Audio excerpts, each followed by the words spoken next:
The Lord has spoken to me again right now. He took me to India. I see the Lord took me into India. There's a very big distress there. You see a lot of people summoned into the hospital. I see the lack of equipment. Now there is no equipment. The doctors are running up and down, and many people flooding into the hospital.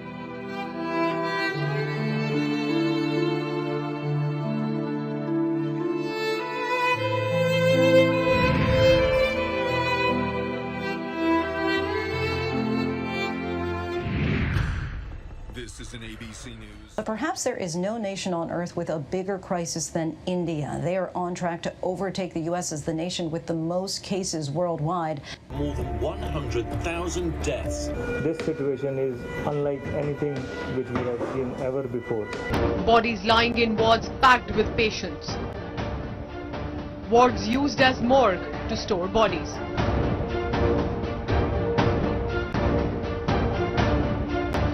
A shocker from Mumbai. A video posted on Twitter by BJP MLA Nitesh Rane shows coronavirus patients in a hospital ward lying next to corpses wrapped in body bags. Some patients have family members attending to them, apparently ignoring bodies right behind them. In a disturbing video that emerged on Tuesday, 8 bodies of coronavirus victims were wrapped in plastic and dumped into a common pit in Karnataka's Ballari district. Officials, while maintaining that the bodies were wrapped in plastic as per rules, said that the inhumane treatment will be probed. Chief Minister B.S. Yadurappa termed the behavior of the staff inhuman and painful. The disturbing visuals that have gone viral on social media. You can see shots on our screens at the moment of a group of men in hazmat suits dumping body bags into a huge pit. What really is going on?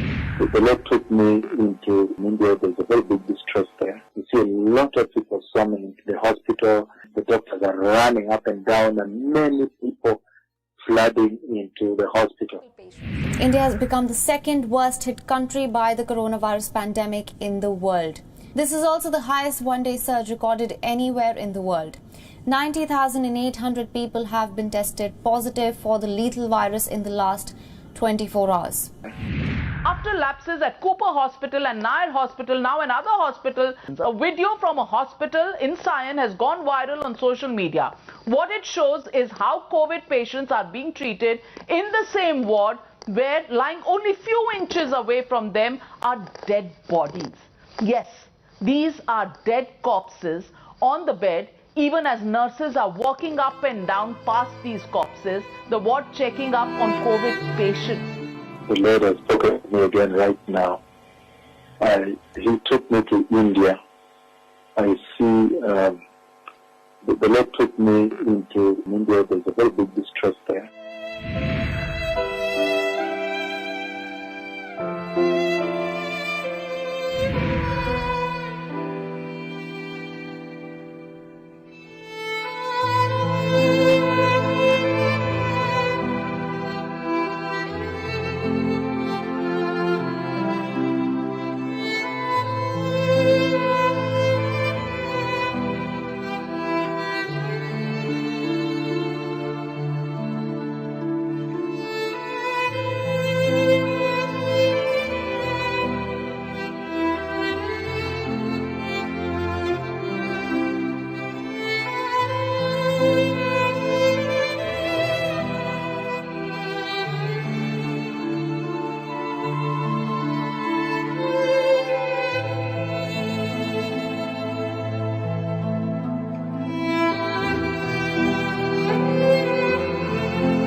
The Lord has spoken to me again right now. He took me to India. the Lord took me into India. There's a very big distress there. The capital is being ravaged at a frightening speed. With every pyre that burns, India's self-belief is dying. Each funeral is a story of personal loss and national shame.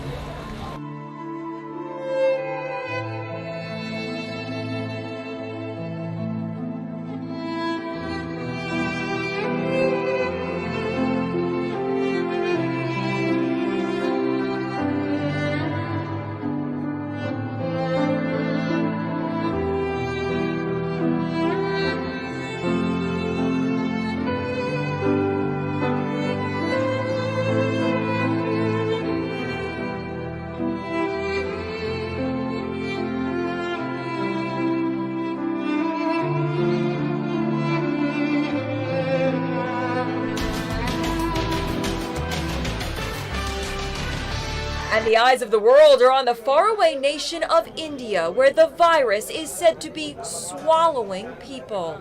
Mass cremations are taking place in parking lots because crematoriums are overwhelmed. Some of the images coming out of India are apocalyptic.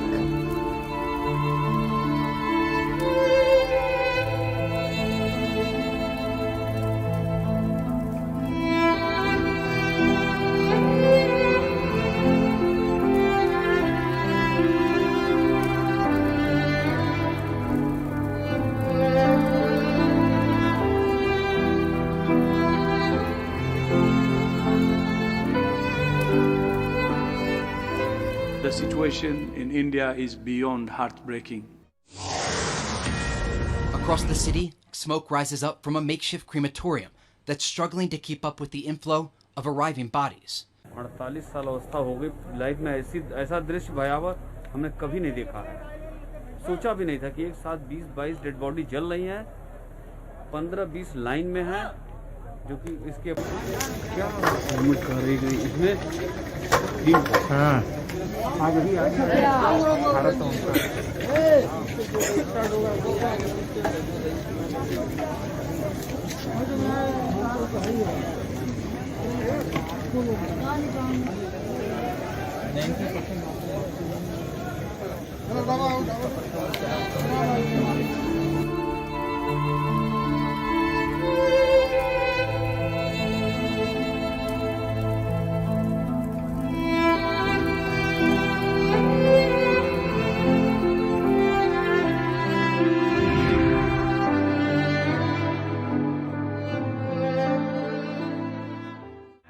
Through the night, the pyres burn, the flames piercing the dark sky. In this Kanpur crematorium, as COVID takes its deathly toll, a never-ending day and an endless nightmare for relatives.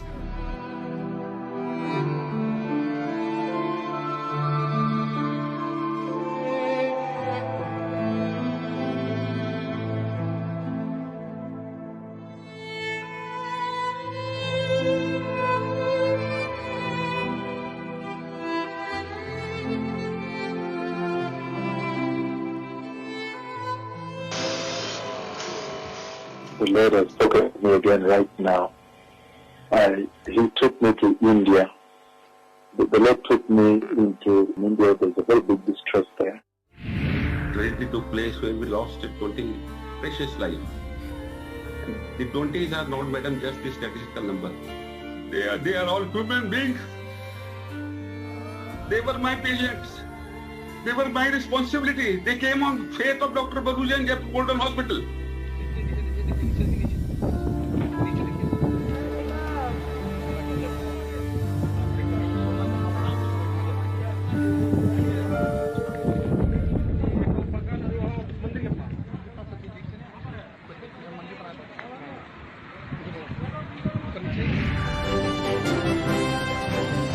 Crematoriums are running out of space too. Makeshift funeral pyres burn around the clock.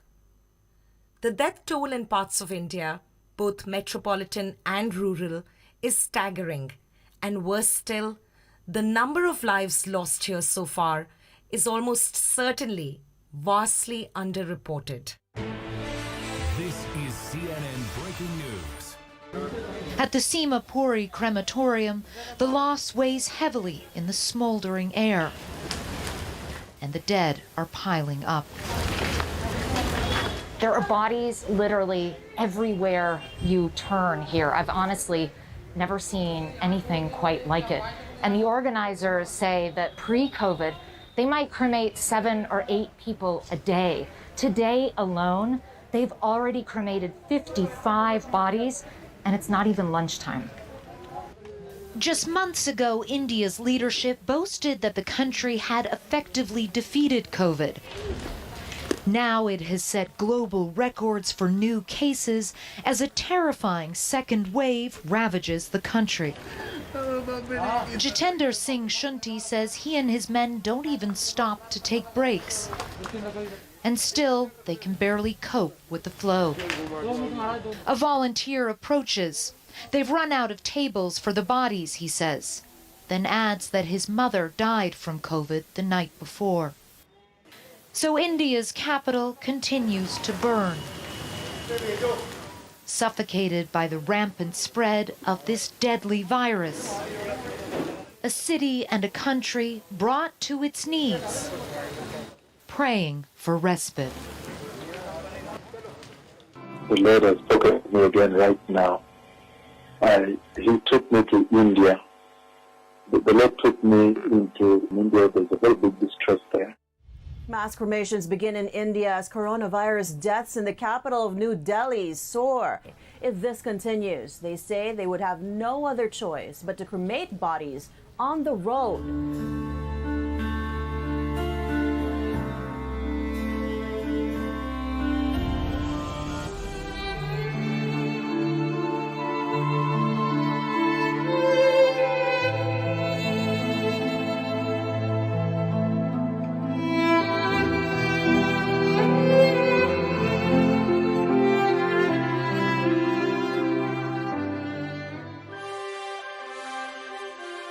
There probably is no more graphic an illustration of just how bad the coronavirus crisis is hitting India than this. This is a makeshift crematorium. It's actually not meant to exist. This has been set up by the residents around here who cannot cope with the number of dead. Behind me are all the funeral pyres that represent a mother, a father, a daughter, a son, an uncle, a loved one to someone, a friend to someone. Each one of those fires is a coronavirus death. And we have been watching, in just the last few minutes alone, they've been coming in virtually every second. They simply can't cope. And this is not one of the official funeral sites. This is an ad hoc one. Yeah.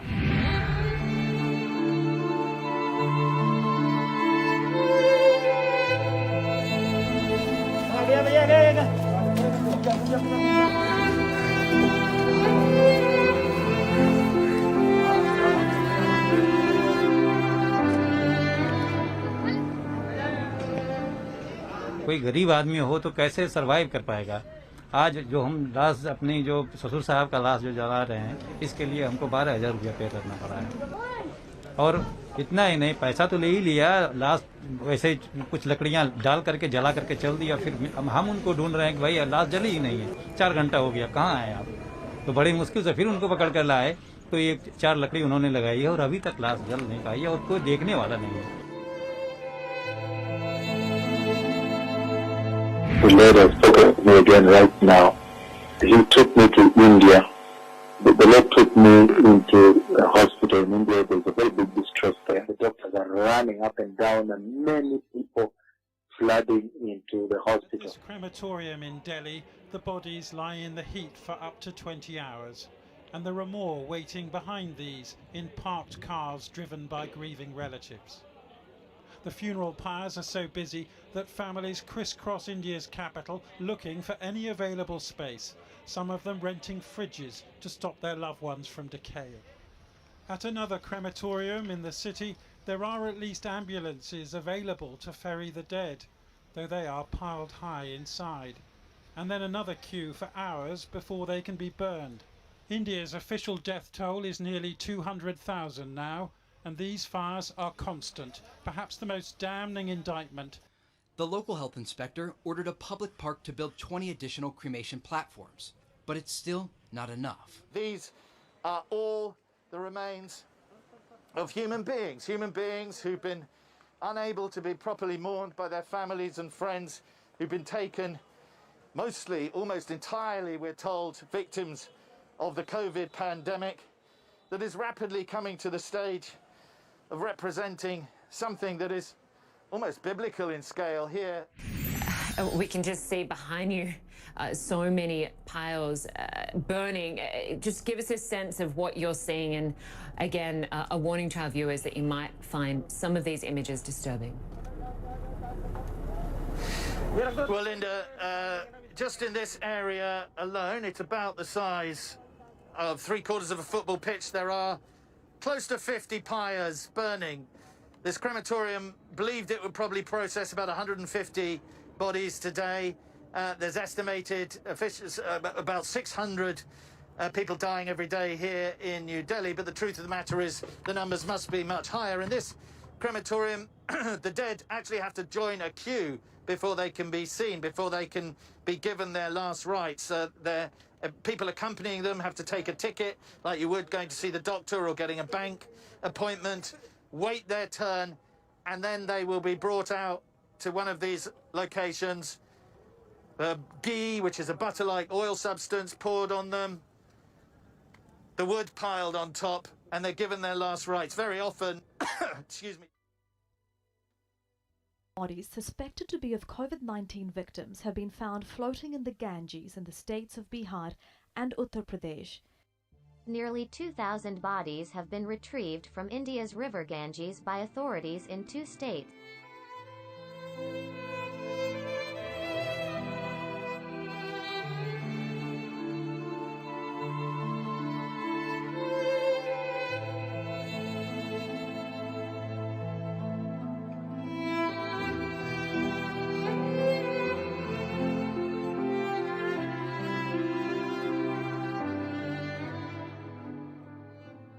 Dead bodies were seen buried in Unnav's Buxar Ghat in UP. Decomposed bodies were seen floating in Ganga River in Bihar's Buxar district. The bloated bodies later piled up on the banks of Ganga in Chausa village. Bodies are directly thrown instead of being cremated.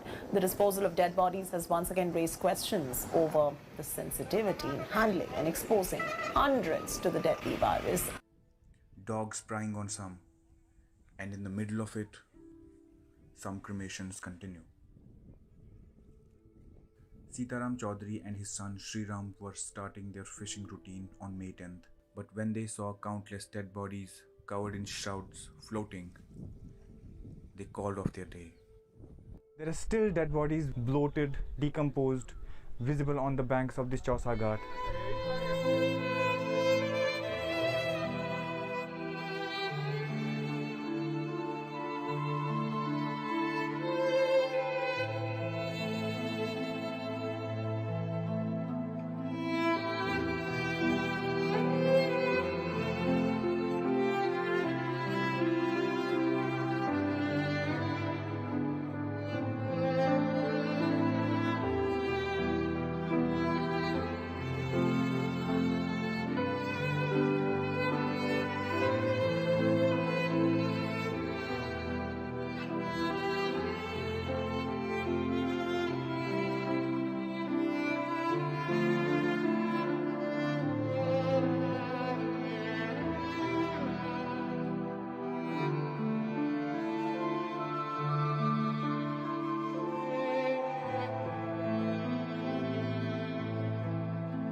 The Lord has spoken to me again right now. He took me to India. The Lord took me into India. There's a very big distress there. You see a lot of people swarming into the hospital. I see the lack of equipment now. There's no equipment. The doctors are running up and down, and many people flooding into the hospital.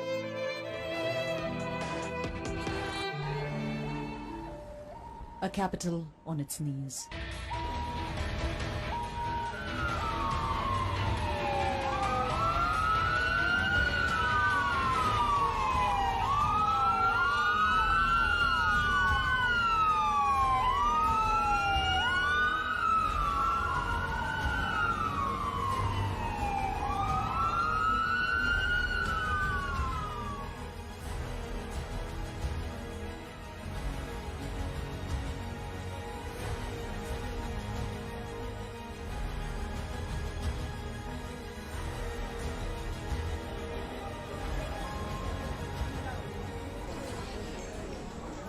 Consecutive day, India has set a global record for daily infections and deaths. But health experts believe the real numbers could be much higher. For every 200 patients, only one doctor was available. So we are struggling. So many like her are putting in all they can.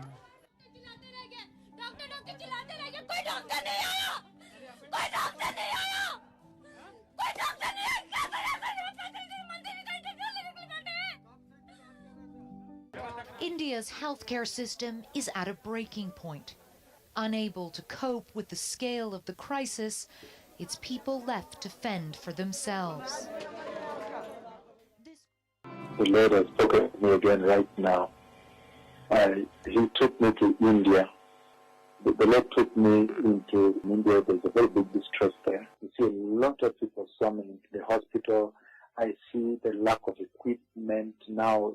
There's no equipment. The doctors are running up and down, and many people flooding into the hospital. This is CNN Breaking News. India is experiencing the world's worst coronavirus outbreak. Today is the 5th day with more than 3,000 reported deaths in that country, even as help pours into India from the U.S. and other countries. India is struggling to give basic medical care to those who need it.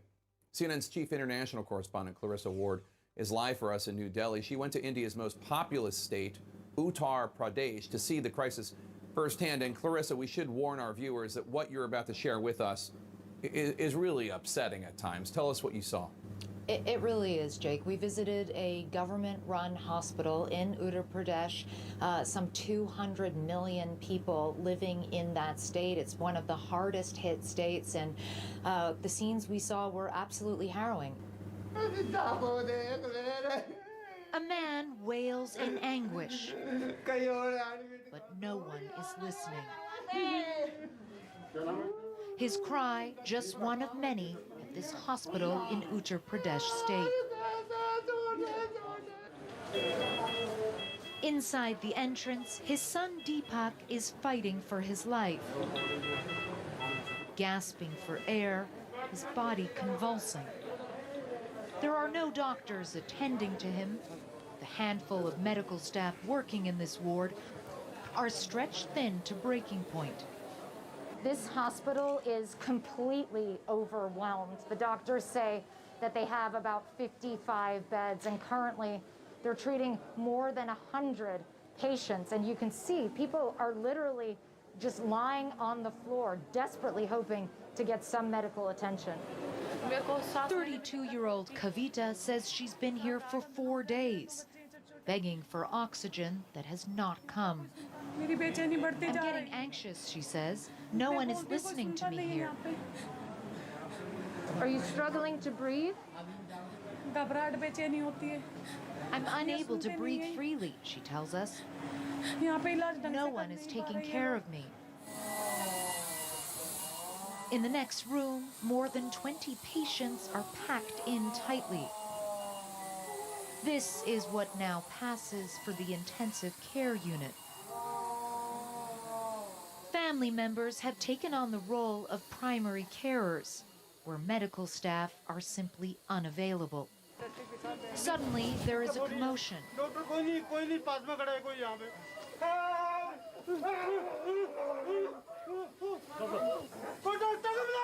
Will someone please call the doctor? This man shouts. His mother, 55-year-old Rajbala, appears to be slipping away. Her sons work furiously to revive her.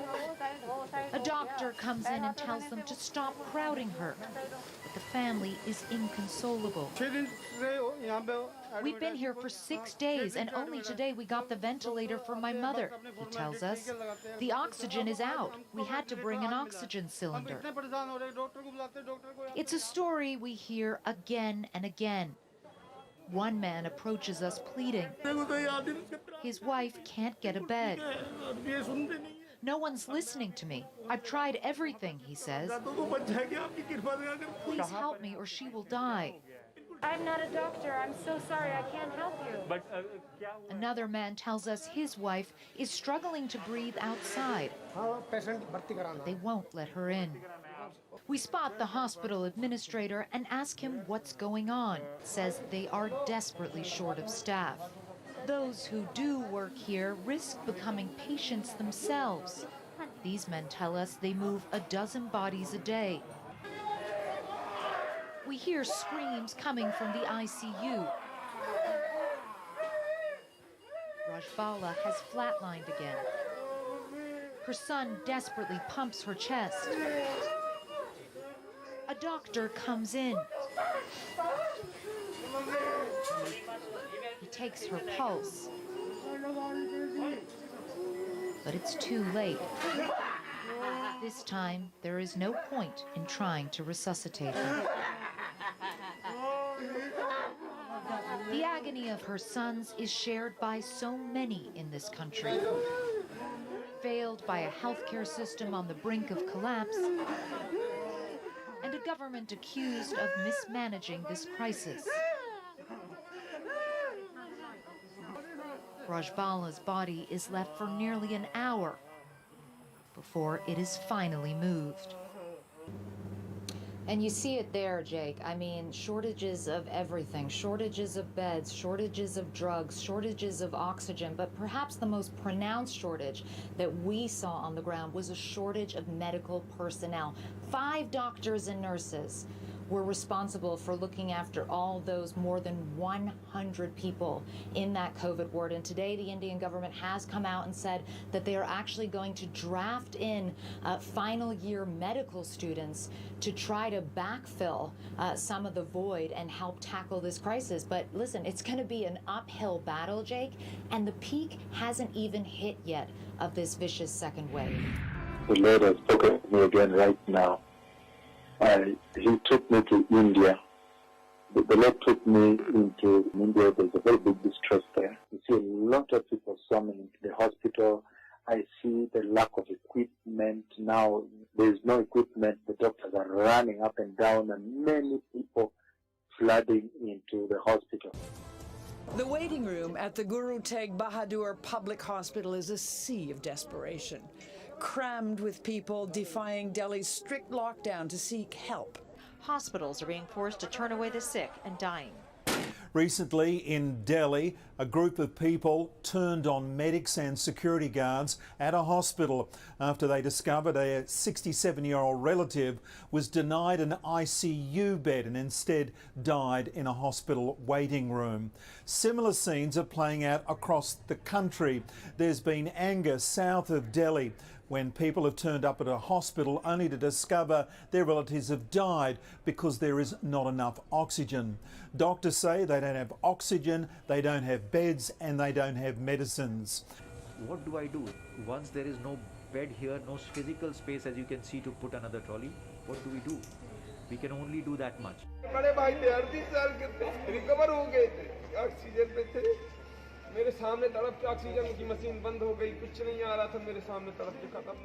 A hospital in the western city of Bhavnagar. These are COVID patients and there are no doctors to look at them, says the man filming the video. Patient यहाँ पे नीचे लेके लेटा हुआ है, कचरा वहाँ पे पड़ा हुआ है सामने। ये डेड बॉडी कल शाम से यहाँ पे। India's healthcare system is crumbling under the pressure of a massive COVID-19 outbreak that's killing thousands of people each day. Hospitals in the Indian capital of New Delhi have reached capacity. There is simply no space left to treat patients. As cars are converted to beds and sidewalks to morgues, health officials are telling families they'll need to obtain their own oxygen and medicine. Supplies have run out. As India struggles with a catastrophic second wave, heartbreaking scenes playing out outside hospitals in the national capital. The tragic human face of the COVID crisis visible in the folded hands, desperate cries for help, and the heart-wrenching screams when all is lost.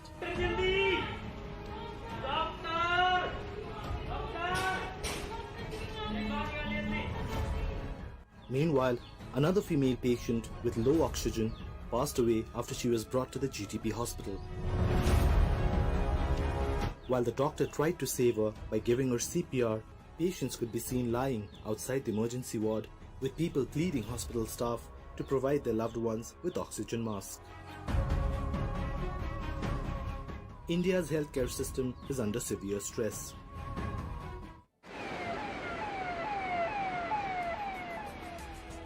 India's COVID-19 emergency reaches critical levels. Hospitals are out of beds and oxygen, and crematoriums don't have space for the dead. Overwhelmed hospitals are turning away the critically ill. I'm a health worker, but if someone dies in my family, I won't even be able to say final goodbyes. The Lord has spoken to me again right now. He took me to India. The Lord took me into India. There's a very big distress there. You see a lot of people summoning to the hospital. I see the lack of equipment. Now there's no equipment. The doctors are running up and down, and many people flooding into the hospital. Kelly, a tornado. That's how a doctor in India described the situation to me this morning. NDTV 24/7. We probably, you see, we as a doctor, we as a hospital, we are supposed to give life. If we cannot give them oxygen even, what is the situation? When patient comes to, patient will die. Patient will die. They are trying to help, but there's no oxygen, sir. There's no oxygen. We know this. At this hospital on Delhi's outskirts, the patients are gasping for oxygen. 100 more are waiting outside, despite being told there's not enough gas or beds. Their best hope is that if somebody here dies, then that will free up a place.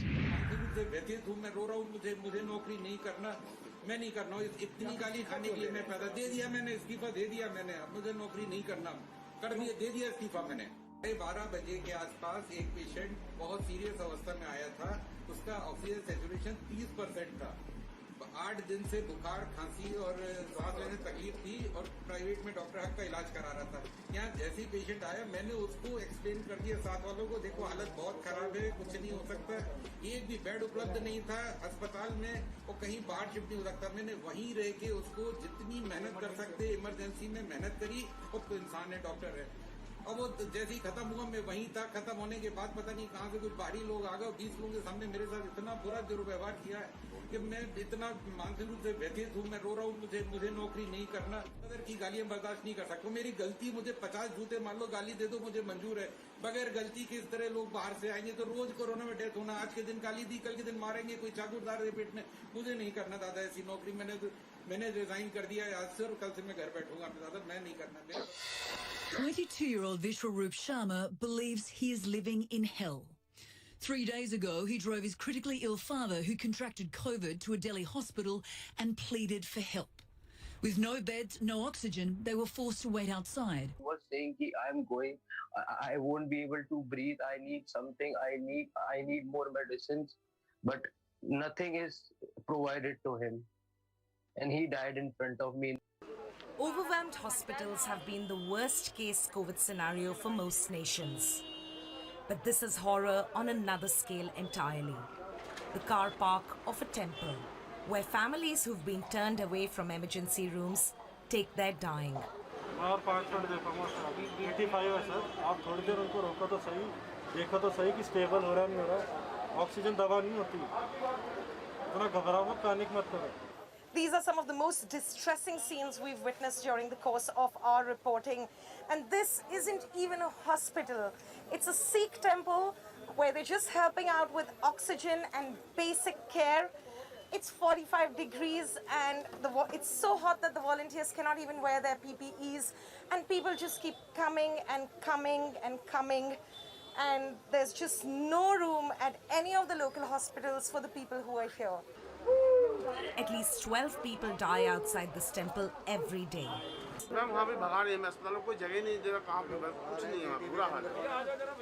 India's deadly second wave has forced the nation's supply chain of oxygen far beyond its limit. Many of those helping out are testing positive for COVID themselves. He puts his faith in his temple.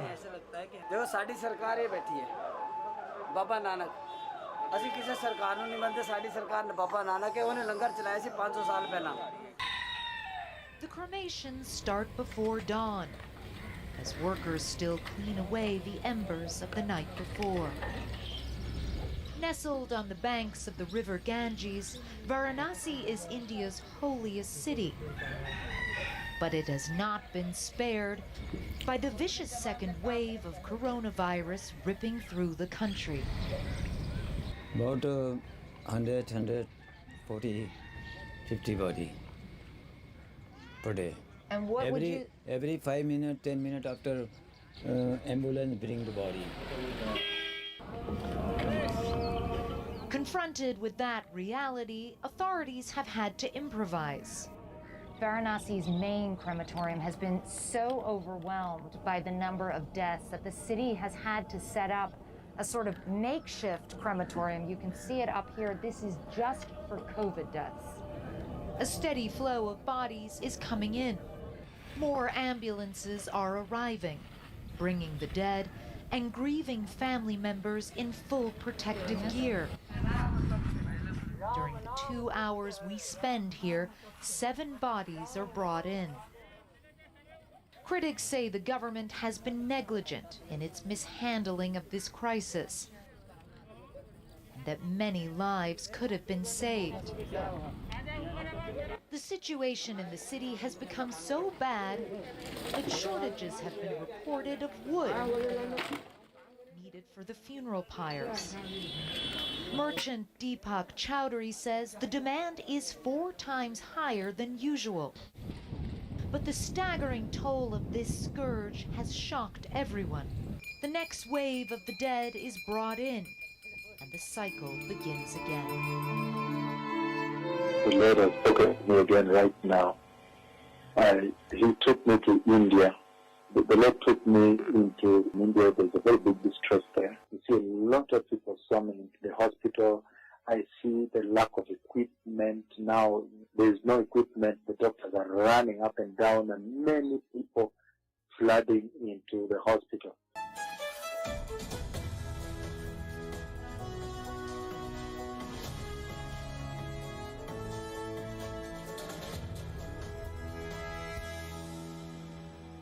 $20 million infections and counting. India has become the second country in the world to pass this grim milestone.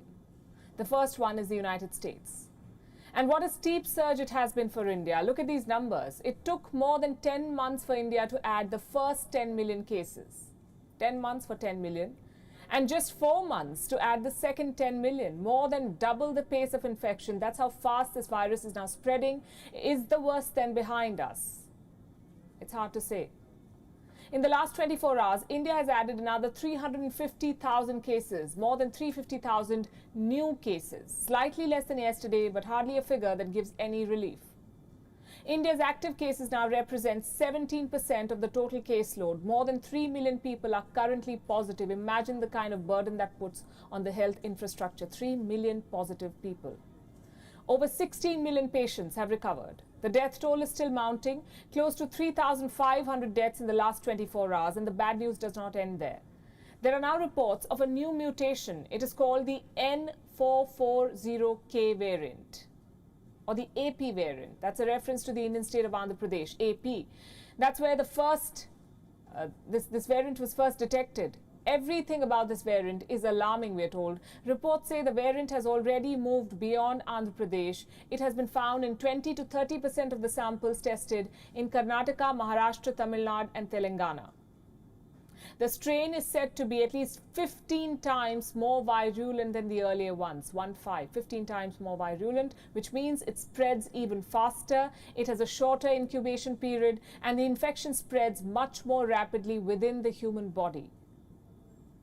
All of these are initial observations. Of course, more studies are needed to confirm these findings, but this is a worrying development nonetheless, not just for India, but for the rest of the world too, because there's no telling which form and shape this virus takes next. It's now the fourth variant to be classified in that category, and it's already spread to more than 30 countries, including Australia, where it's shown up in hotel quarantine. In the UK, they're worried it could take off. This is actually spreading from very small amounts, but it is beginning to spread in certain parts of the country. And there are fears the variant could cause a catastrophe in neighbouring Nepal, where cases are surging. The ground reality is horrible and depressing. Towns and communities near the border with India unable to handle the increasing number of people who need treatment. Despite the World Health Organization declaring a global plateau in new cases. A large number of Indians have thrown the idols of the gods they worshipped on the streets as the numbers of coronavirus infections and deaths skyrocket in the country. Indians expressed their anger at the idols that they worshipped and sacrificed themselves for, but the idols did not protect them from the coronavirus. They prayed to the idols because they believed that it could save them from the virus, but they finally discovered that they could not do anything, and hence they destroyed it. The number of daily coronavirus deaths in India has been reaching a record number of 3,780, as the total number of infections exceeded 20 million. India's underfunded health system has struggled to cope with the recent wave of COVID, with patients dying in hospital parking lots from lack of oxygen. The Lord has spoken to me again right now. He took me to India. The Lord took me into India. There's a very big distress there.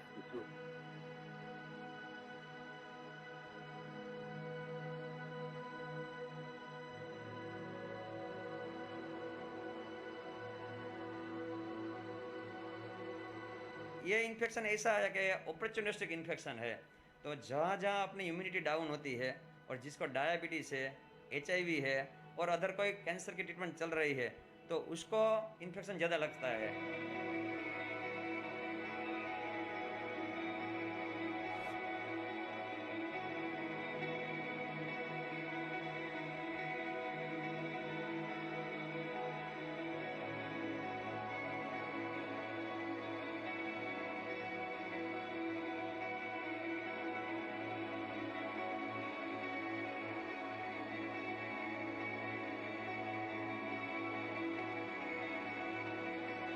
जिसको मिकोरमाइकोसिस का होता है तो उसको किसी को nasal blockage की complain होती है, नोज के आसपास में थोड़ा स्वेलिंग आता है, चिक्स पे थोड़ा स्वेलिंग आता है, आइज के आसपास में थोड़ा रेडनेस और इसमें थोड़ा स्वेलिंग आता है, और किसी को सिर दर्द की बीमारी होती है, सीवियर हेडेक होता है। और अभी काफ़ी लोग ऐसा भी आता है जिसको टूथेक की कंप्लेन होती है और दिखाने के लिए वो डेंटिस्ट के पास जाता है। किसी को मुंह में ब्लैक कलर का छाले पड़ जाते हैं, और किसी को नेजल मिकोजा लेके उसका हम बायोप्सी भेजते हैं तो उसमें पता चल सकता है।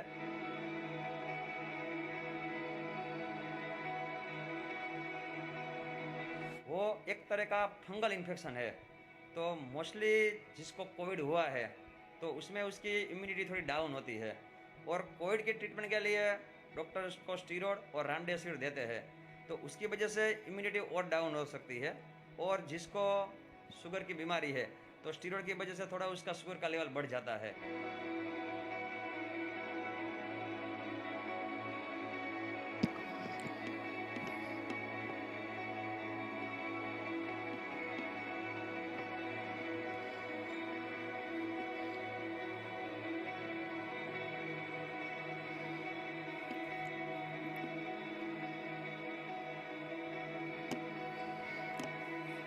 Ľudia postihnutí koronavírusom takisto začali trpieť na mukormykózu. Mukormykóza predtým bola nazývaná ako zykomykóza, je závažné, ale zriedkavé plesňové ochorenie. Je to infekcia spôsobená skupinou plesní, ktoré sa nazývajú mukormycety. Tieto pliesne žijú v celom prostredí. Postihuje hlavne ľudí, ktorí majú zdravotné problémy alebo užívajú nejaké lieky, ktoré znižujú schopnosť autoimúnne tela bojovať proti choroboplodným zárodkom alebo bojovať proti chorobám. Čiže vidíme, že je tu znížená schopnosť tela bojovať proti týmto plesňovým infekciám. Preto vidíme mukomykózu. Niektorí ľudia stratili aj zrak. Hovorí sa v týchto videách.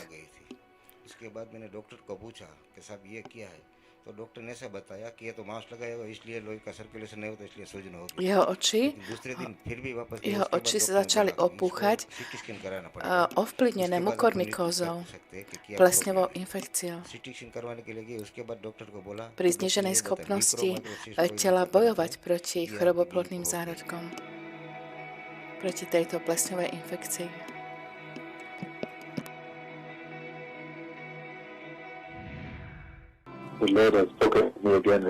Pán hovoril so mnou práve teraz. On ma zobral do Indie. Pán ma zobral do Indie. Je tam veľmi veľké súženie. Ja vidím množstvo ľudí, zaplavujú nemocnice. Vidím nedostatok zariadení. Nie sú zariadenia. Lekári utekajú hore dole. A množstvo ľudí zaplavuje nemocnice.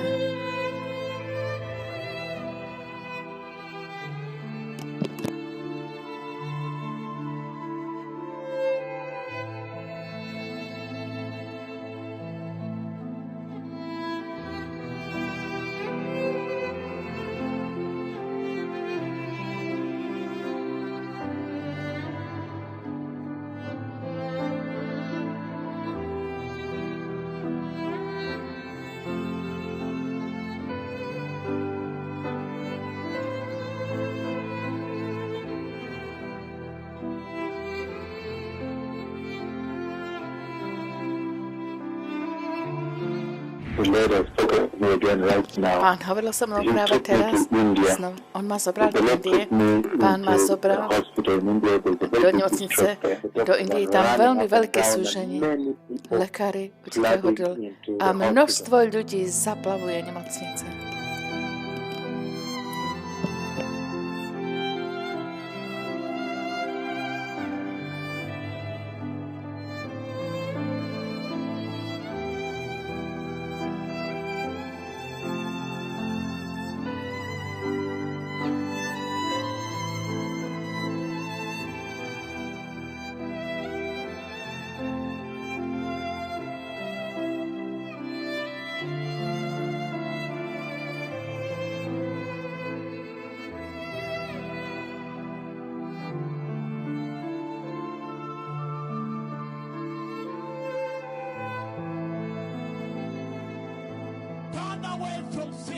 Odvráte sa od hriechov, pripravte cestu, Mesiáš prichádza.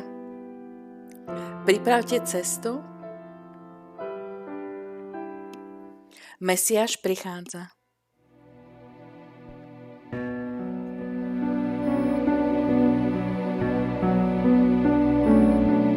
Shalom, shalom, Jerusalem.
Shouting, blessed be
Šok a strach, keď dvaja najmocnejší proroci Pána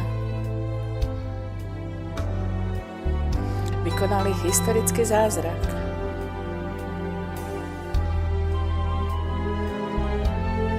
A otvorene konfrontovali centrálnu nukleárnu myotubulárnu myopatiu. Pri jednom príkaze.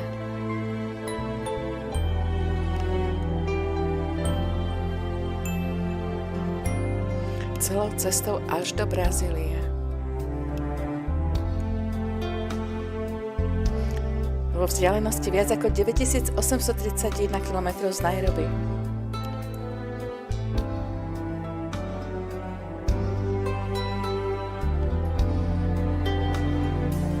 Yuri trpel týmto ochorením, veľmi vážnym ochorením, centronukleárnou myotubulárnou myopatiou.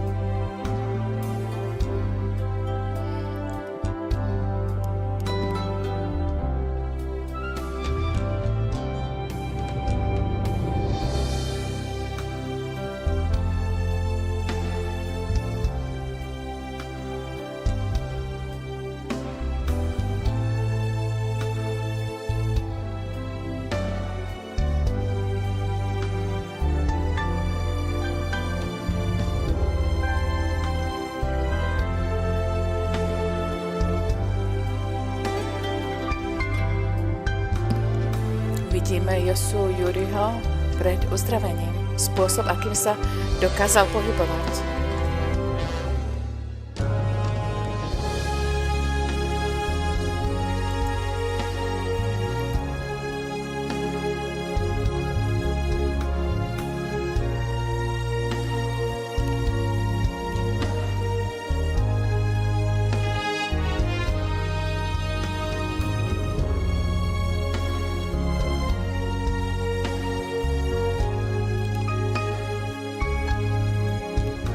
Jose Juri pred uzdravením bol úplne chromý, postihnutý, nevedel sám chodiť.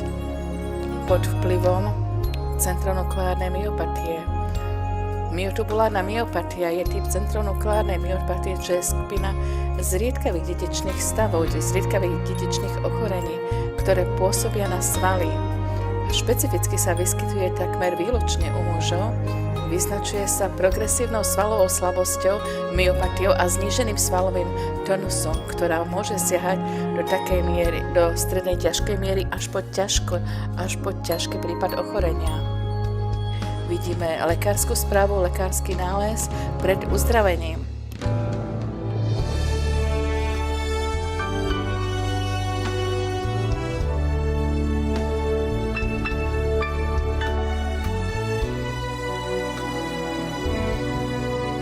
Dokonca aj jeho EKG nebolo zaznamenané ako normálne EKG.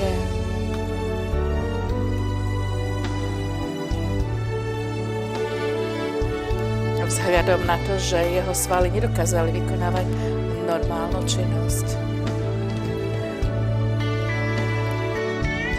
Znížený svalový tónus.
Ja vás pokrývam s väčšnou krvou Ježiša a pri ktorí nie sú ešte uzdravení, ktorí sú naladení.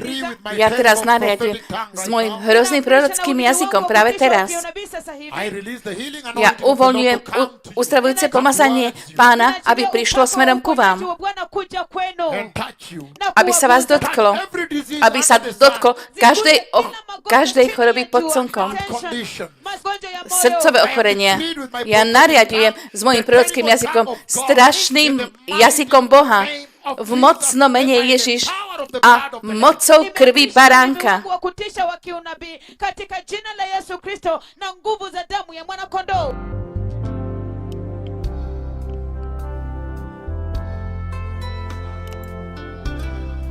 A na tomto veľkom nariadení,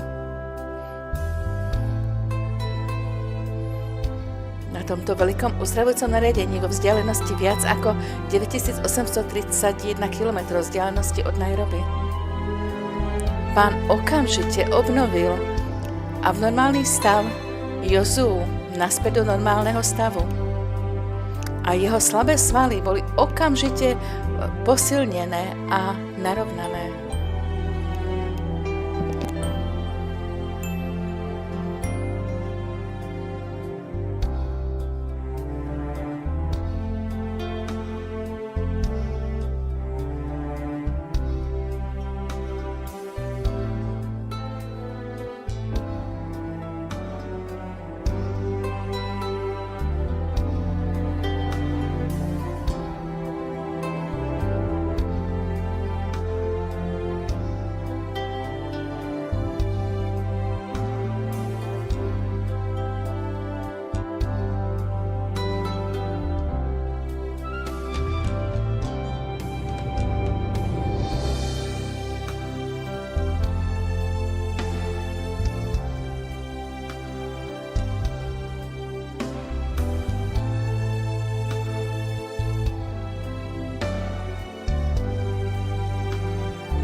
My name is Denise Moreira Pacheco, graduated at the Medical Science University of Minas Gerais. I'm a physiotherapist, postgraduated by the University of Minas Gerais with specialization in France in rehabilitation. I was very happy to see this very powerful miracle that happened here in Brazil with Yuri, Josué Yuri Braga, who had myotubular central nuclear myopathy. As rehabilitators and physiotherapists, we would never be able to do something like this, to give back to Yuri the capacity to walk, to have the balance. I can see Yuri with such a level of deficiency that he had. He could not go up the stairs. He had no control of his trunk, his body. And to see him today walking, this can only be a miracle. As physiotherapists, we do not have how to train and give strength to this fiber,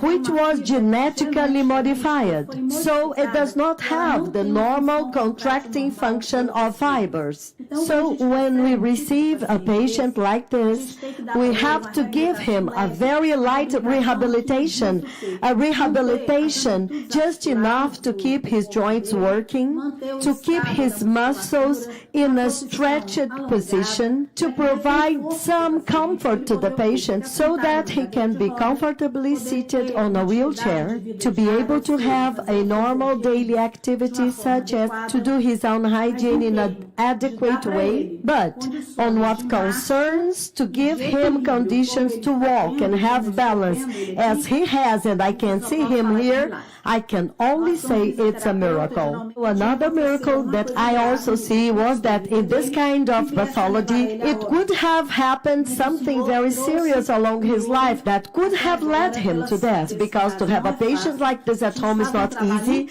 We do an interdisciplinary work among clinics, neurologists, nutritionists, psychologists, social workers, just to try to help this family as much as we can, because it's a chronic patient that will not have a good evolution, that eventually will lead to death. So this is really a case to be studied, investigated, because it is a case that I do consider a miracle.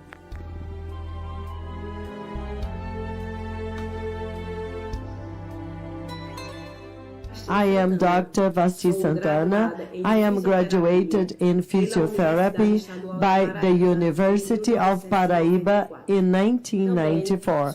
I am also postgraduated in psychopedagogy, clinical and institutional, and I have specialization in adult and child neurology.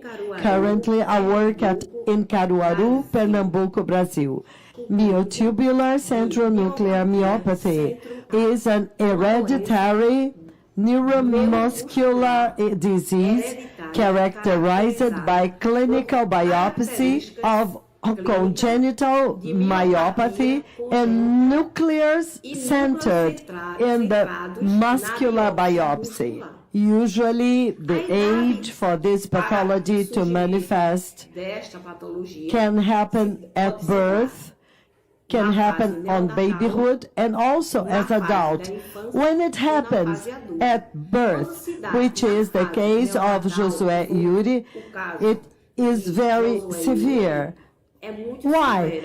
Because the baby will show great difficulties to suck, to cry, because the facial muscles bilaterally will be damaged, so the child will present difficulty in chewing, swallowing. He will not be able to swallow his own saliva, so he will start drawing a lot. She also does not have cervical control. It will always be a neck and head weak, hanging forward, backward, sideways. The child will not be able to sit, will not be able to roll. She will not be able to crawl, leading to a delay in this child's neuropsychomotor development. This child will not be able to climb a ladder or go downstairs. She will not be able to run, she cannot throw a ball. She will always be a child with a situation of muscle weakness. So consequently, there will be immense difficulties because he may also present a situation in his sphincters in which the child will have intestinal incontinence. This intestinal incontinence, in turn, will lead the child to have a social and emotional discomfort, and also an impairment at the school level in his educational process. In the case of Josué Yuri, he already had an impaired evolution at the motor level, not being able to climb stairs. He was unable to gain weight. He could not do his daily activities. He was not able to do his hygiene. He didn't roll. He had difficulty to sit. And today, remotely evaluating him, we realize what? Today he has cervical control. He has trunk control. He has a good posture. He now has a much more audible verbal language. He also shows improvement in the infected healing in the intestinal incontinence. We realize that he is much more sociable. He is presenting joy, a bigger reason to live. But what calls my attention in this story of Josué Yuri is that he had no follow-up whatsoever. I can only say as a rehabilitator that yes, indeed, it is a miracle, the recuperation of this young man.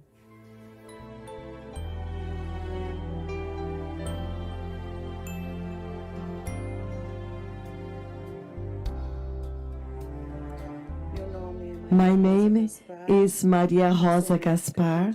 I am a pediatrician since 1980 with an experience of 35 years in many different medical facilities in Barueri and Osasco in São Paulo, where I treated some children with the same disease that I'm going to speak about, the case of Josué Yuri, but those cases did not have a happy end.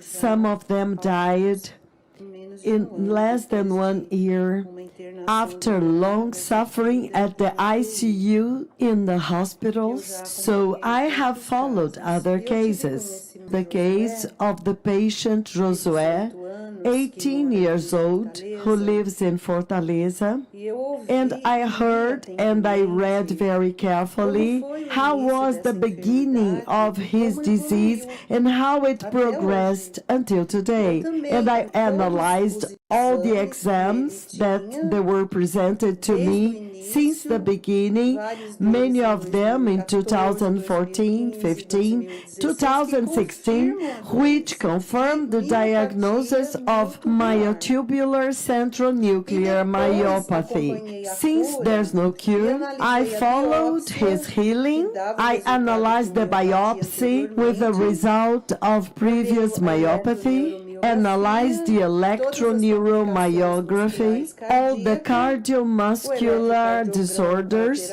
the electrocardiogram with increased heart, and then the healing and the creatine phosphate kinase, which is the enzyme that shows the diagnosis, and the electrocardiogram, which showed normal conditions in 2016. I also verified that in 2015, the facility where he was being treated at, Sarah also diagnosed him with tetraparesis, which is a condition of extreme muscle flaccidity and weakness, where all the muscles in the legs and arms do not work normally as they should do. Now, when I look at the condition of the boy Josué, it is incredibly wonderful, because you would never say he has such a disease, at least not the way it was supposed to be, considering his genetic disorder and his embryonic life. This boy must have passed through a very transformative process. He had a prognosis of a very premature death, as well as future sufferings were reserved for him. But now we see him so well, with hope and projects of life, and as we know, this is a very complex disease, and in most cases leading to death right from the beginning, because Josué has a congenital myopathy with mutations in his genes. This is a very rare disease, such as they estimate that among the live births, 1 in 50,000 are born with it. So, for me as a pediatrician, it is a big miracle that Josué is still alive today. Josué is a new being. We know that this disease has different forms, but in the case of Josué Yuri, it was the severest kind because he was born with that condition. Weak neck, drooling, intestinal incontinence, so he had very little chances to survive, as it had been told him. What really shocks me is that Josué had his condition totally transformed. His genetic condition was transformed. His mutant gene must have changed. His future condemnation was reversed. His life and the whole family life was changed. So this is a case that should be discussed and examined.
Tonight, usiku wa leo doesn't matter the distance from Nairobi, haijalishi umbali toka Záleží na Nairobi, vzdialenosti z Nairobi. wherever you are.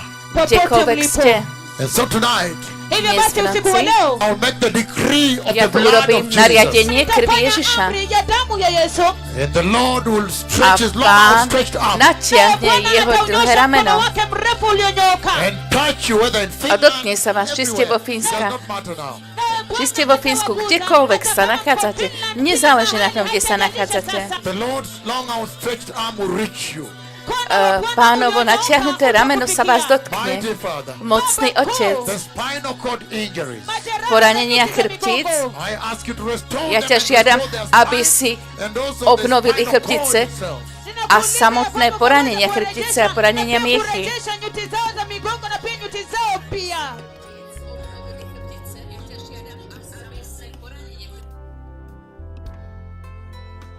A nad týmto mega nariadením uzdravenie Pán okamžite napravil poranenú, poškodenú chrbticu viac ako 10 000 km vzdialenosti z Nairobi do Fínska.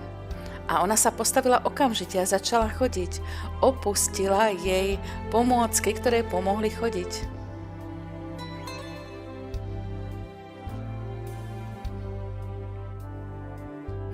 Vidíme ju plne uzdravenú po uzdravujúcej modlitbe nášho Pána.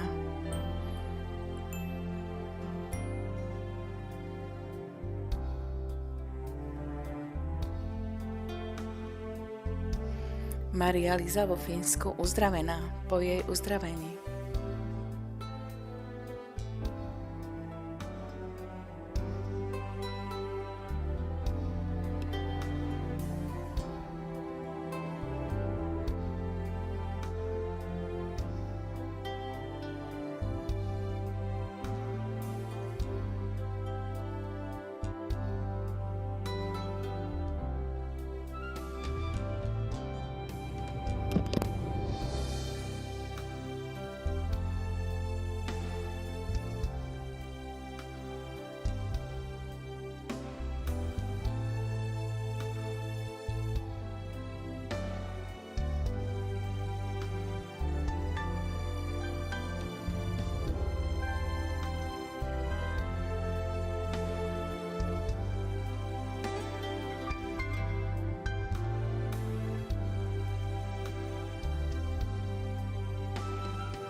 and I'm here in Kuopio, Finland, with the healed of the Lord. Ylistys Herralle. Praise the Lord. Amen. Esittelisitkö meillä itsesi? Can you introduce yourself? I'm Marja-Liisa Tykkyläinen. Veteraanikansanedustaja ja lisäksi pitkäaikainen Kuopion kaupunginvaltuuston puheenjohtaja. Veteran congresswoman and long-term chairman of the Kuopio City Council and municipal councillor. Could you tell us what were you suffering from and where all the suffering began, please? 15 years ago, I was in a meeting and I was driving a car and going home, and one person drove over me with a big car.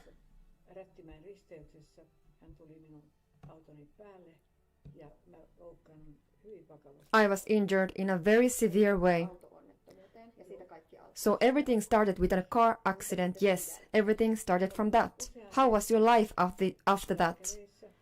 I was in a lot of hospitals and the doctors operated on me.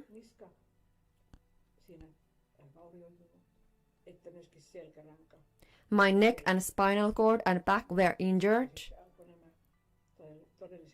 And all the most serious problems started from that point on now. So things worsened even after you went through many surgeries. Exactly. Walking was weak. The last surgery was very difficult. I didn't know whether I will manage. I almost died.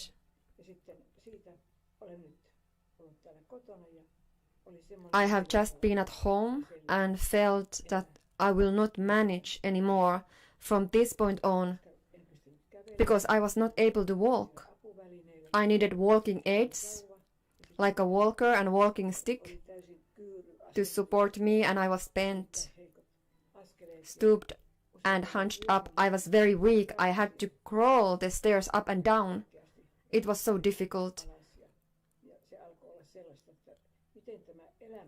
I was thinking, how will I manage my life at my home anymore?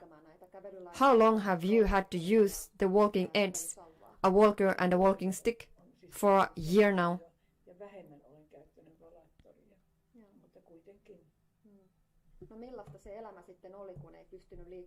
How was your life now when you had to crawl the stairs up and down and use the walking aids? How was your life?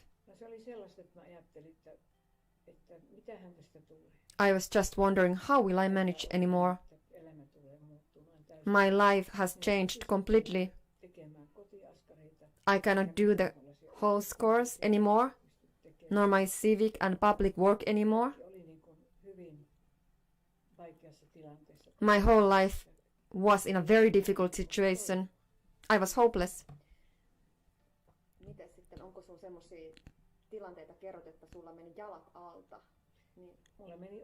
Many times I collapsed.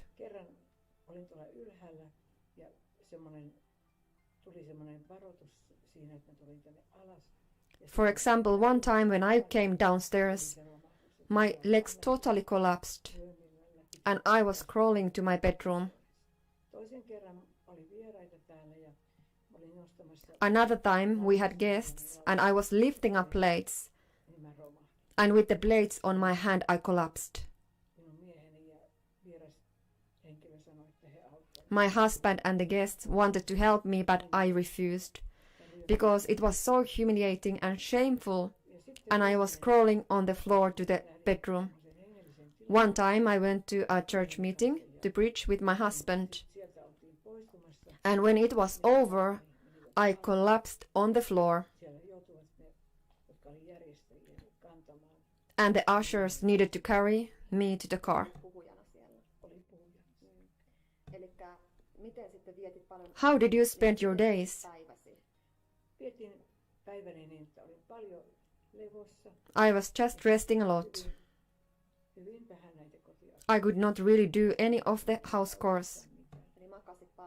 So you were a lot in a bed, yes.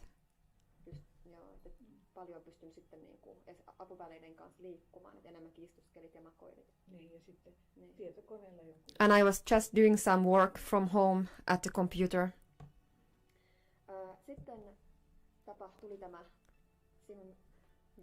Then came to the moment of your visitation when you received the touch of God on Friday 19th March 2021, when you tuned in to the global super grand mega healing service of the Lord, where the mightiest prophets of the Lord decreed healing for all the sick, and they said the healing anointing would not have any special limitations.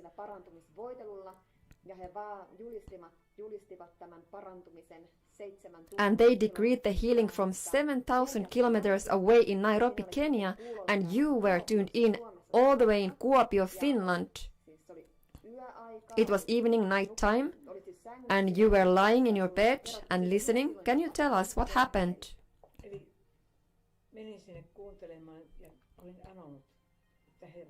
I was tuned in and listening, and I plead the Lord to heal me. I asked the Lord that let it be me whom you will visit today. And when the healing decree began, and it just happened like that, when the mightiest prophets of the Lord decreed the healing, I was convulsing, and my body went and twisted, bent and twisted.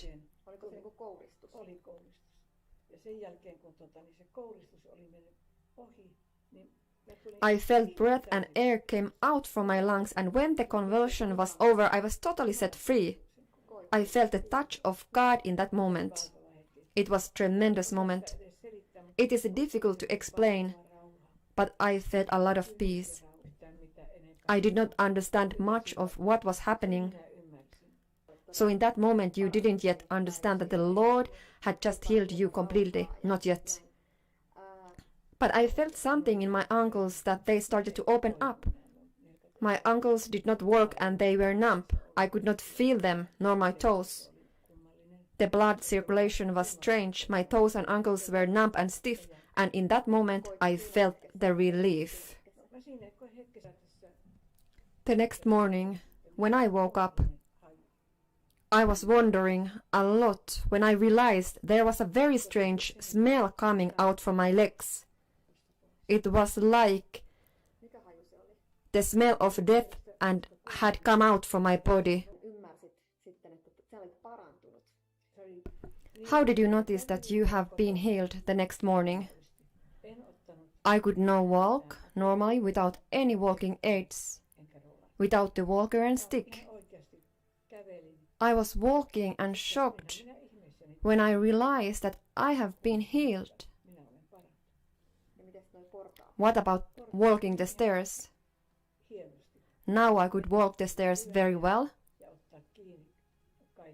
Before I needed to crawl them and pull myself by using the rail, but now I walk the stairs easily.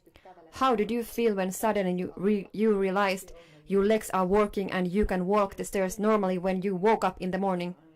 I was so happy for everything. I realized I had received my healing during the night healing service. I was so shocked and I was so thankful. I give all the glory to God and His mightiest prophets.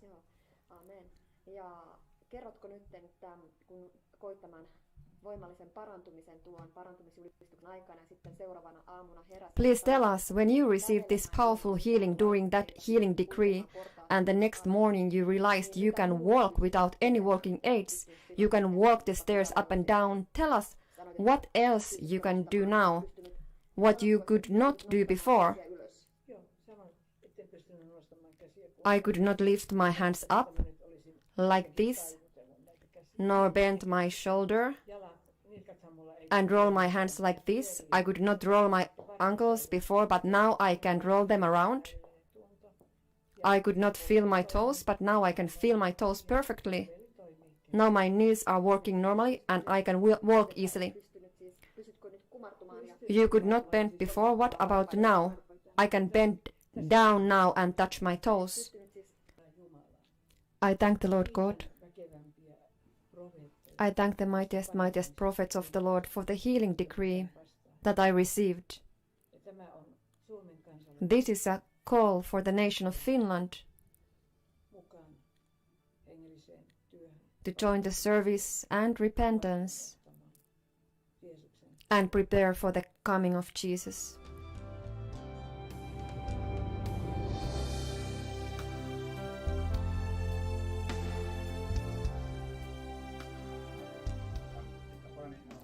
My name is Antti Tapaninaho. I'm a specialist of neurosurgery and I'm a doctor of medical science. And I have treated patients for dozens of years. Brain tumors, patients with back problems, and also many cases of these type of back problems that she had. If you have any questions of this situation, I'm happy to answer. Why did Marja-Liisa Tykkyläinen become crippled? What was the cause of this, that she could not walk without support and walking aids, and that she crawled with humped back up the staircase? What had happened in her body? One reason is a narrow spinal channel in the pelvic area. These are treated in surgery and the result vary. But normally the condition is eased immediately, but in her case there wasn't that. She has also had another thing, her bone structure, that has caused her a lot of pain. I also remember well that time when she used a rollator, a walker, and very strong painkillers. So in total the situation was very problematic. How has she been operated? She was in a car accident and her condition only got worse. After she was operated many times following it, but how have you been trying to help her? When a patient has a narrow spinal channel in the pelvic area, the back wall is taken out. In that way, more space is created there. And as she described, it was difficult for her to move around. Which walking aids did she have to use? She used a rollator, a walker, and she was also using a walking stick. Why did this situation then get worse despite of the surgeries? What was the reason?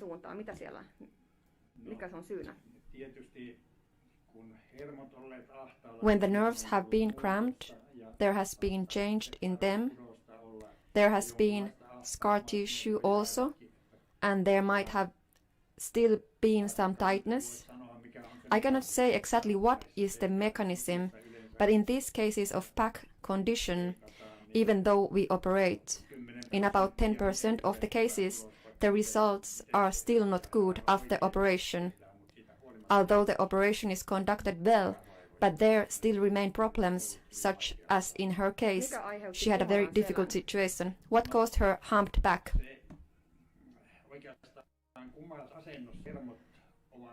In fact, in a humped position, the nerves are in a more loosened state. This shows that there has still been some tightness. It helps the condition when she bends her back. It is like a reflex.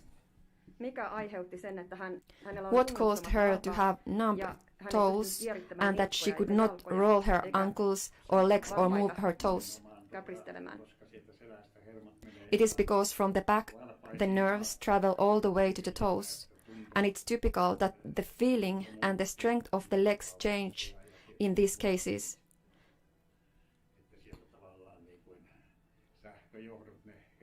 The nerves travel like electric cords from the toes through the sciatic nerve and through the pelvic back to the spinal cord and to the brains.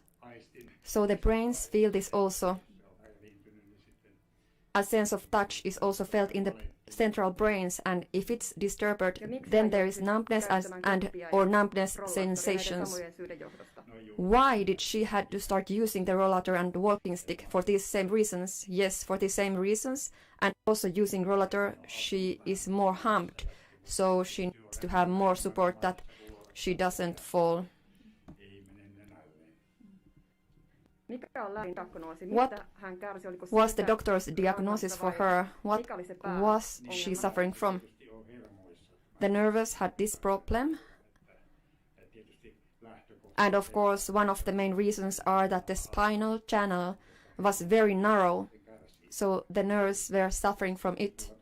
Of course, the pain also comes from the vertebra, but when this goes to legs and there are problems with walking, then this comes through the nerves. She had to even crawl the stairs up. Yes, that has been a very difficult situation. What is she healed from now? Well, she came here walking as a normal person. That one I can note. I can stand up and walk. Has the healing happened? Yes, this is completely another case now. I was also surprised that she is not using any medicine and she doesn't have to take painkillers anymore. Yes, definitely. And I can reach here, and I can do like this and like this. I can pull my legs, knees, bend it up to here. What can you say about this? I can say that she is in her movements better than her age. So this is a good situation now. The doctor's general inspection, she was cured quickly to be mobile now and came to show herself. She doesn't need to use the painkillers anymore. Walking is now normal and physical movements are now normal. She has been recovered surprisingly sudden without any medical treatments. Based on the information I have and what she has presented as well as seeing her, I cannot give any medical explanation for this. As a doctor, I think rationally. I don't remember ever seeing this type of case as described. So, it is a miracle to me, I admit. Thank you very much, Senior Dr. Antti, for your time. Thank you.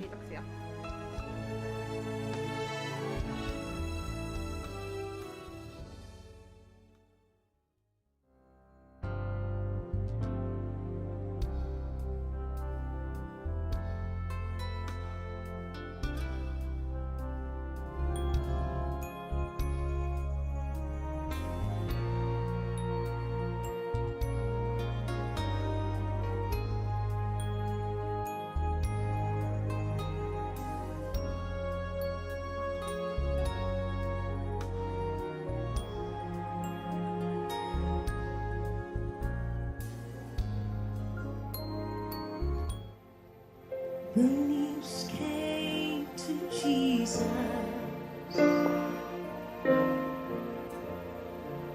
Please confess. Lazarus is sick and without your help, he will not last. Mary and Martha watched their brother die. They waited for Jesus, but he did not come. They wondered why. The death watch was over. Buried for days. Somebody said he'll soon be here. The Lord's on his way. Martha ran to him, and she cried,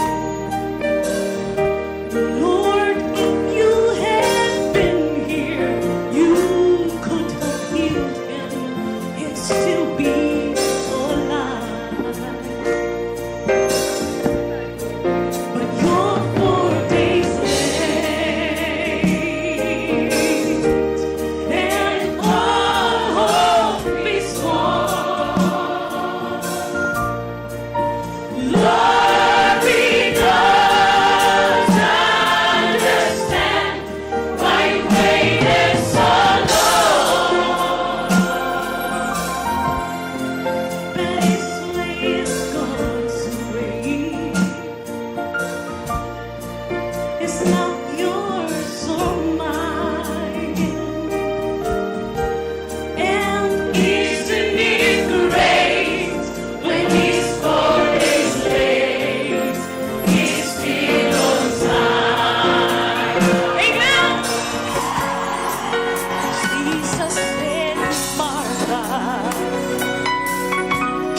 You cry to the Lord, I need you now, but he has not appeared.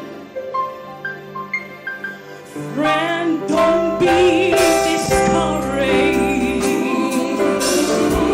'cause he's still the same. He'll soon be here, he'll rise.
us clap to Jesus. Hebu tumpige Yesu makofi.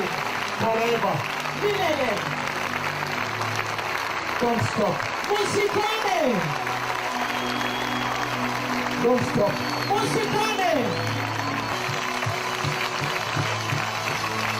I don't know how many people. Sijui ni watu wangapi.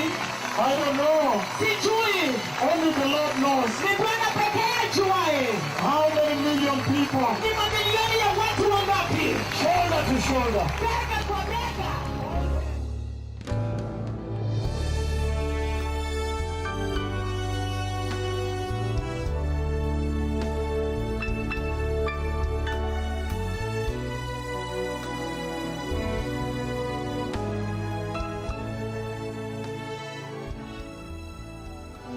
Mighty Father, the God of Elijah and Moses, mighty Jehovah, you are my one and only friend. Jehovah Elohim, Jehovah Eloheinu, look, I have no other friend except you, Jehovah. Father, you can begin this mighty meeting by releasing your fire to touch the ashes. Fire, fire, fire, fire, fire, fire, fire, fire, fire, fire, fire, fire, fire, fire, fire.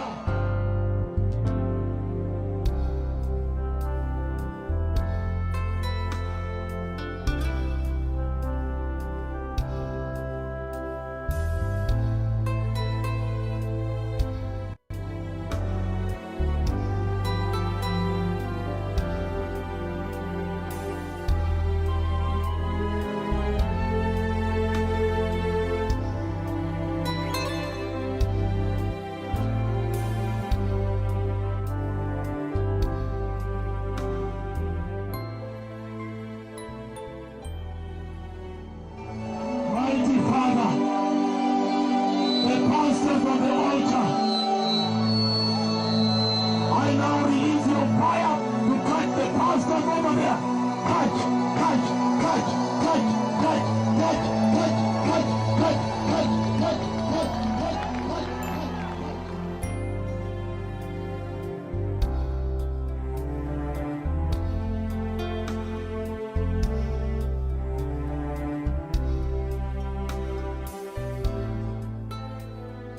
Father, you can now bring your fire and touch the pastors and touch, touch, touch, touch, touch, touch, touch, touch, touch, touch, touch, touch, touch, touch, touch.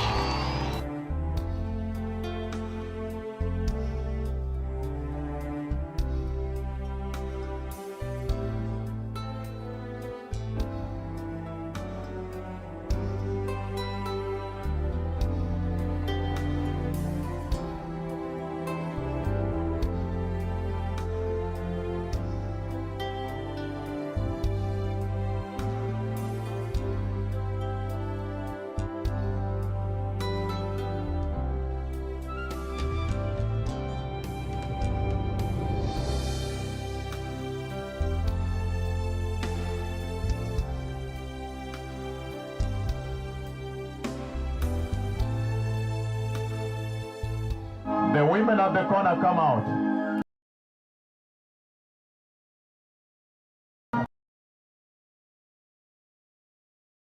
Wanawake wametoka katika vibarua vyao. Close your eyes, the women from the shamba. Mama mmetoka katika shamba, fungeni macho yenu sasa. Na mubebe mikono zenu zote juu. Mighty Father, you are the father of Naivasha. You are the father of these precious women who have been working the whole day in the field. So mighty Holy Spirit, I welcome you to visit this field and visit these women and touch, touch, touch, touch, touch, touch, touch them all, touch.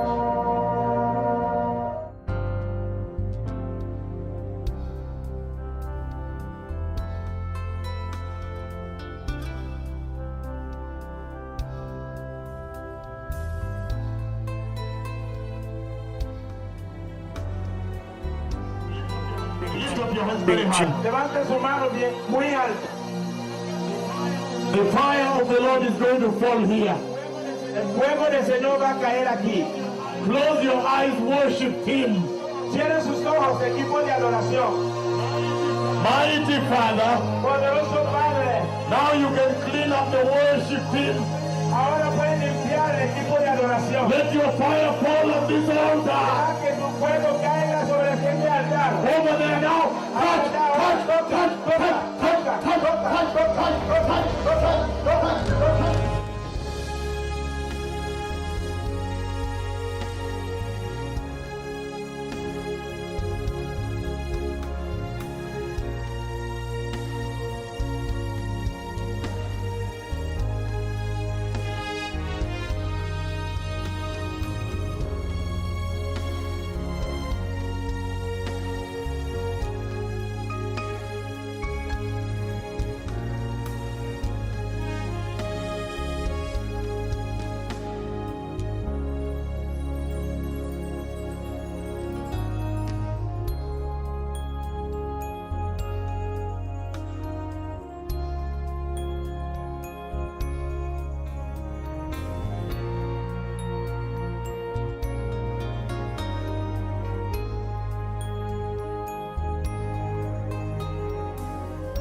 Mighty Father, Padre poderoso, now I ask you to bring your fire. Ahora yo te pido que traigas tu fuego. Very great fire. Un fuego bien grande. And touch the dancers. Y toca a los bailadores. And touch. Y toca.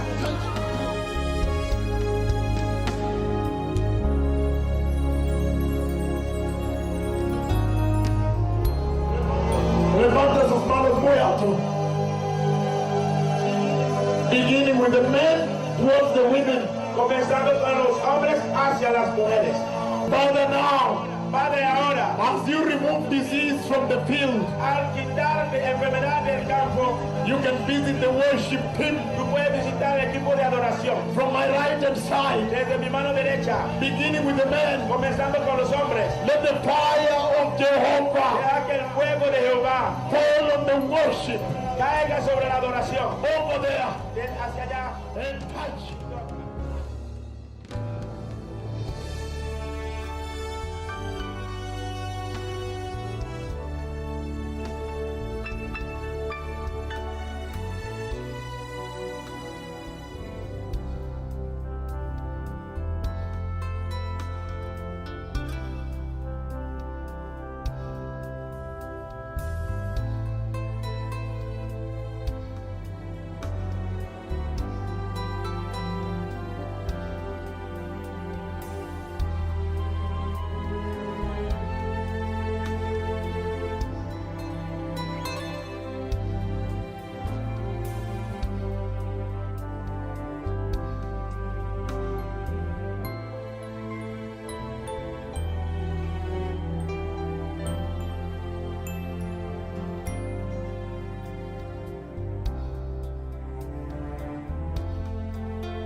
them touch.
Mocný Otec, teraz môžeš dýchať na nich.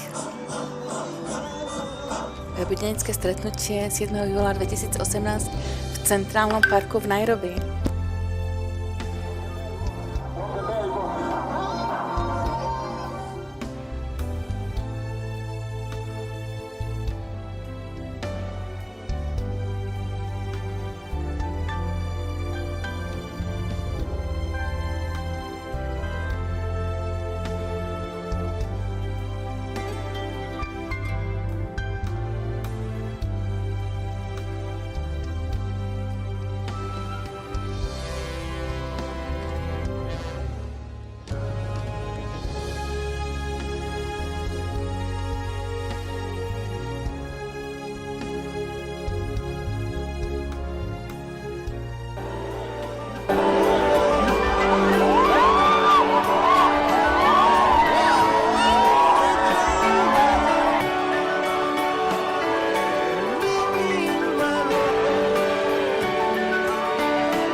I'm going to pass by you.